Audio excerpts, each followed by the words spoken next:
Bonjour tout le monde, j'espère que vous allez bien. On se retrouve aujourd'hui avec la première vidéo, première vraie vidéo dans ma série les leçons que la fibromyalgie m'a appris. On va aborder ensemble le fait que très souvent, tout le monde et moi en particulier, on prend notre santé pour acquis et on ne prend pas forcément conscience de la chance que l'on a d'être en santé, ou en tout cas un minimum en santé. Donc si c'est un sujet qui vous intéresse, je vous invite à rester avec moi. A tout de suite.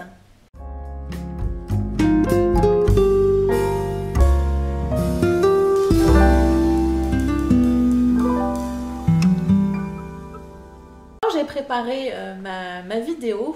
L'intitulé que j'ai choisi par rapport à la thématique que j'allais aborder aujourd'hui, c'est exactement la santé n'est pas une certitude. On la prend trop souvent pour acquis sans prendre conscience de la chance que l'on a de se lever chaque matin en pleine forme.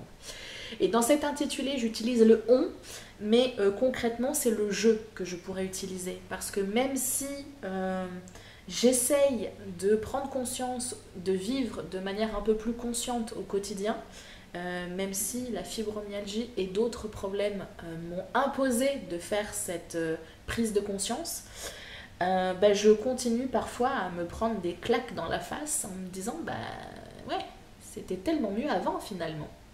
Donc c'est un constat que j'ai fait, de me dire que on a l'habitude de prendre ce que l'on a à un instant T pour acquis, de nous dire que si tout va bien aller, pas de problème, il n'y a pas de souci, quoi que je fasse, tout va bien aller, de toute façon mon corps, c'est bon, il suit, il va continuer à suivre. Pas forcément les gars. Et je vous apporte un scoop, pour l'instant, on n'a qu'un seul corps. Il n'y a pas de possibilité d'avoir un corps de rechange quand celui-là il sera complètement pété et qu'on ne pourra plus l'utiliser. Donc, c'est, je dirais, la première grande leçon que la fibromyalgie m'a appris. La fibromyalgie et, comme je vous ai dit, d'autres pathologies. Ceux qui me découvrent avec cette vidéo aujourd'hui, sachez juste qu'avant la fibromyalgie, avant que cette grande copine vienne me rejoindre dans ma vie et dans mon quotidien, j'avais d'autres problèmes de santé, notamment un problème à la hanche suite à une luxation à la hanche à la naissance, qui n'avait pas été décelé à temps. Et donc ça a engendré un certain nombre de complications et moult opérations avec vis dans la hanche, un bassin complètement remanié, une hanche qui ressemble plus à une hanche d'ailleurs. J'ai une hanche bionique. Non, pas encore. J'ai pas une hanche en plastique, donc j'ai pas encore une hanche bionique. J'ai juste une vis. Donc voilà, différentes opérations à la hanche, opération au genou à cause de la hanche, désagréable dans le genou. Bref, je connais la problématique d'une santé fluctuante depuis pas mal d'années maintenant, depuis ma naissance, j'ai envie de dire. Mais c'est quelque chose qui est devenu une évidence pour moi à partir de mes 20 ans. Donc ça fait 19 ans que c'est pour moi une leçon. La fibromyalgie est venue renforcer cette leçon, est venue enfoncer le clou, mais c'est quelque chose que j'avais déjà pris conscience il y a 19 ans. J'ai 39 ans, donc voilà, vous faites le calcul. La santé, c'est pas quelque chose qui est acquis définitivement dans votre vie, et c'est pas une ressource qui va être inépuisable et illimitée. Si vous prenez pas soin de votre corps, à un moment donné, votre corps il va vous dire merde.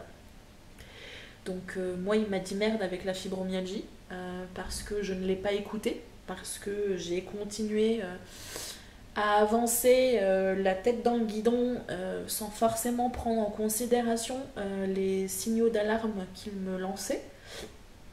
Mais si j'avais été un peu plus intelligente, je le dis pour moi, donc j'ai le droit. Si j'avais été un petit peu plus intelligente, j'aurais pris en considération ce point-là et j'aurais fait peut-être un peu plus attention à moi. Donc plus vite vous prendrez conscience que la santé est finalement un petit trésor que l'on ne soupçonne pas. Plus vite vous pourrez préserver le capital santé que vous avez déjà à votre disposition et éventuellement limiter les dégâts si vous avez déjà des problématiques de santé. Ce qui est limite courant maintenant, hein. J'ai envie de vous dire, c'est rare de trouver une personne autour de nous qui n'a pas un problème de santé. Je pense que le monde dans lequel on vit et nos modes de vie au quotidien ne sont pas forcément physiologiquement compatibles avec ce que nos corps auraient besoin.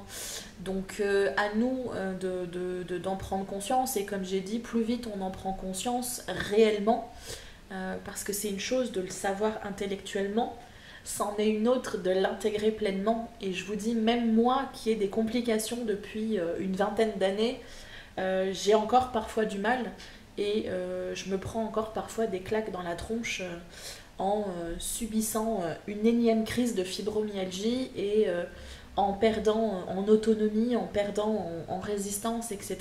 Et en me disant, bah fichtre, c'était tellement mieux avant. Sauf que avant, je le prenais pour acquis. Je continuais à le prendre pour acquis, même si c'était déjà un peu dégradé. Je prenais cette situation dégradée, mais encore un peu confortable, pour acquis. Et du coup, je continuais à avancer comme si de rien n'était. Donc, c'est une leçon que je continue à intégrer. Et ce corps-là, il faut essayer de l'entretenir et d'être son meilleur ami pour en prendre soin et pour essayer de le garder en santé un maximum. Au-delà de ça, d'être reconnaissant pour tout ce qu'il nous apporte à un moment T.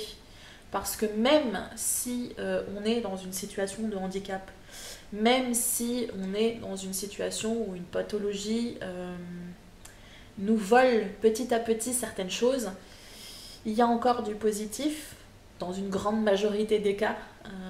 Il y a encore des choses pour lesquelles on peut être reconnaissant.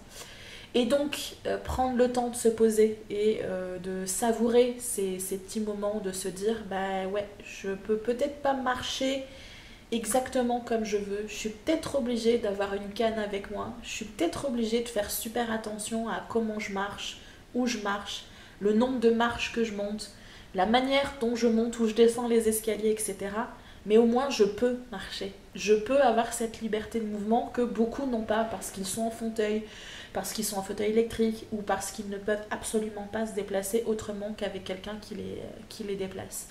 Donc, j'essaye de me forcer, c'est pour l'instant pas encore un automatisme, mais j'essaye de me forcer à prendre conscience de la chance que j'ai malgré certaines difficultés, de savourer les quelques minutes de répit que j'ai quand mon corps décide de ne pas me faire mal, ou de ne pas avoir de tension, ou de ne pas avoir d'élancement. C'est très souvent un étonnement d'ailleurs. Ça m'arrive de me dire, il y a un truc qui va pas, c'est pas comme d'habitude, c'est quoi qui cloche? Et je suis obligée de me poser et d'essayer de faire un scan de mon corps pour me dire ah mais oui, j'ai pas mal. Ah bon, c'est cool. Donc du coup, je savoure ces moments. J'ai fini par être reconnaissante de la sensation de libération que j'ai quand je commence à sortir d'une crise de fibro, et que mon cerveau commence un peu à se désembrumer, et que je commence à avoir de la place pour autre chose que douleur et fatigue. Et donc, voilà, j'ai fini par essayer de savourer ces petits moments-là, et d'intégrer ces petits moments de gratitude dans mon quotidien. Donc, si vous me suivez depuis longtemps, vous savez que le concept de gratitude est un concept que j'intègre très souvent dans mon quotidien, parce que ça m'aide. C'est très souvent une sorte de petite bouée de secours qui me permet de rester à flot et d'éviter de sombrer dans le négatif. Mais c'est vraiment quelque chose que j'essaye d'intégrer, et la fibromyalgie, m'ayant mis à terre un certain nombre de fois, moralement, physiquement et très concrètement en me faisant chuter, m'a imposé de reprendre cette leçon et de la réintégrer à un niveau peut-être encore plus élevé, à un niveau peut-être encore plus automatique dans mon quotidien. Et prenez le temps d'écouter votre corps et d'en prendre soin, d'aborder votre santé réellement comme un petit trésor qu'il faut que vous chérissiez, qu'il faut que vous protégiez, et qu'il faut que vous renouveliez petit à petit, parce que rien n'est totalement une fatalité en général. Il y a toujours un moyen d'essayer d'améliorer les choses en changeant notre mode de fonctionnement, notre mode de vie, notre alimentation, notre manière de bouger, en bougeant plus, en bougeant moins, en faisant de la méditation, ou simplement en changeant notre manière de voir les choses. Si je devais résumer ma vidéo, je dirais que la santé est un trésor qu'il faut que l'on prenne soin parce que malgré quelle que soit la situation dans laquelle on est, il y a toujours une personne qui serait tellement content d'avoir le petit coffre au trésor que l'on a, même s'il est tout cabossé et que les ressources sont limitées, il y a toujours quelqu'un qui est dans une situation pire que nous et qui nous envie de la liberté que l'on peut avoir. Donc je m'arrête là. J'espère que cette vidéo vous aura peut-être donné de l'inspiration ou vous aura peut-être fait réfléchir. N'hésitez pas à me mettre en commentaire ce que vous en pensez, histoire que l'on échange ensemble. Je vous dis à très très bientôt et d'ici là faites attention à vous. Bye bye.